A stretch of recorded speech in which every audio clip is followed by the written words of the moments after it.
Samantala, sinabi ngayon ng palasyo na sana'y maintindihan ng publiko na ginagawa lamang ng Bureau of Immigration ang kanilang tungkulin.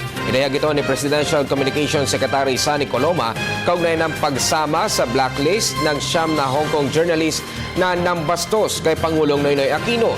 Ayon kay Coloma, ilalatag na rin ng pamahalaan ang proseso para sa accreditation ng mga media na magko-cover sa nalalapit na APEC Summit na idaraos sa Pilipinas sa susunod na taon.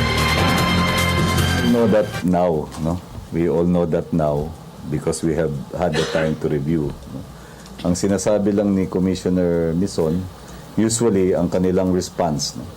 Because they have no time to fully investigate all requests.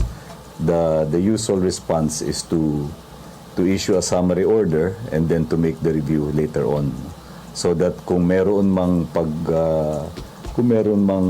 dapat na-consider properly at hindi masasabing nagkaroon ng lapse, no? If the consequence was of another nature, no? Kung nagkaroon nga ng problema o panganib, hindi masasabi na hindi nakapag-avail doon sa discretion na yun, na mag-issue muna ng summary order. So parang better safe than sorry po yung mentality dito. Parang ganun ang pagkaunawa ko, no? As I'm appreciating the facts that have come before us now.